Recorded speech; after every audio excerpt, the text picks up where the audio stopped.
बढ़ते कोरोना संक्रमण और ऑक्सीजन की किल्लत के बीच मुख्यमंत्री शिवराज सिंह चौहान भले ही प्रदेश की जनता को यह भरोसा दिलाने की कोशिश कर रहे हो कि प्रदेश में ऑक्सीजन की किल्लत नहीं आने दी जाएगी और ऑक्सीजन की कमी से किसी भी मरीज की मौत नहीं होने दी जाएगी, पर स्थितियां इससे जुदा है। प्रदेश में लगातार ऑक्सीजन की किल्लत बनी हुई है और मरीजों की मौत भी हो रही है। शहडोल और भोपाल के पीपल्स मेडिकल कॉलेज सहित जबलपुर में ऑक्सीजन की कमी से हुई कोविड मरीजों की मौत इसका उदाहरण है।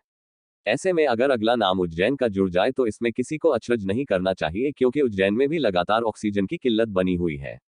हालांकि कलेक्टर आशीष सिंह लगातार ऑक्सीजन की मॉनिटरिंग करवा रहे हैं और कोशिश कर रहे हैं कि किसी भी अस्पताल में ऑक्सीजन की कमी नहीं हो, पर ऑक्सीजन सप्लाई करने में कोताही कर रहे हैं और आपदा के इस समय को अपने मुनाफे के लिए अवसर में बदलने की जुगाड़ में लग गए हैं और अस्पतालों को नियमित और सुचारू रूप से ऑक्सीजन सप्लाई नहीं कर रहे हैं, जिससे अमूमन हर अस्पताल में ऑक्सीजन की किल्लत हो रही है और वहां भर्ती कोविड मरीजों की जान आफत में आ रही है। ऐसे में सबसे बुरी हालत आरडी गार्डी मेडिकल कॉलेज की है, जहां 200 के करीब कोविड मरीज भर्ती हैं, जिनमें अधिकांश गंभीर हैं और उन्हें हाई फ्लो ऑक्सीजन की जरूरत है। पर पिछले करीब सप्ताह भर से यहां लगातार ऑक्सीजन की किल्लत बनी हुई है।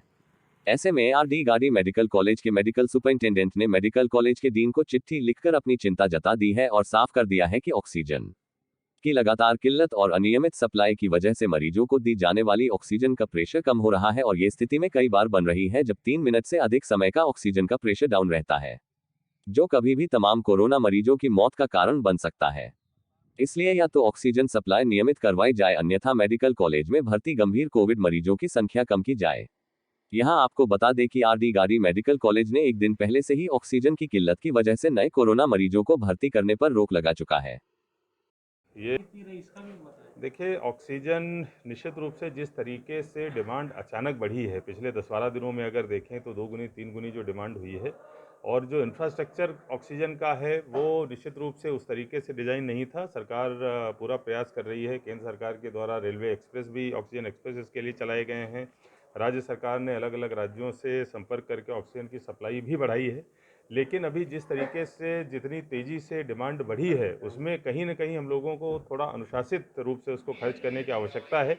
इसीलिए पूरा का पूरा जो ऑक्सीजन के डिस्ट्रीब्यूशन का कंट्रोल है, वो प्रशासन ने अपने हाथ में लिया हुआ है, जिससे कहीं पर भी ऐसा ना हो कि कहीं पर जमाखोरी हो रही है और कहीं पर दूसरी जगह पर जो है अस्पताल में ऑक्सीजन की भारी कमी हो जाए।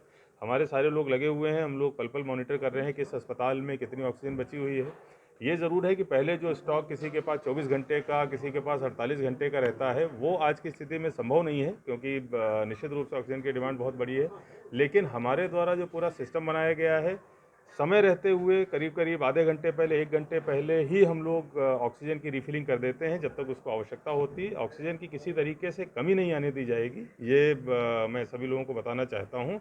और ये बात अलग है कि जो पहले की आदत है, वो हमको बदलने की आवश्यकता है कि हम लोग 24 घंटे का ऑक्सीजन पहले से ही लेके रख लें। अब वो चीज़ संभव नहीं है, लेकिन ऑक्सीजन की कमी किसी भी हालत में महसूस नहीं होने दी जाएगी।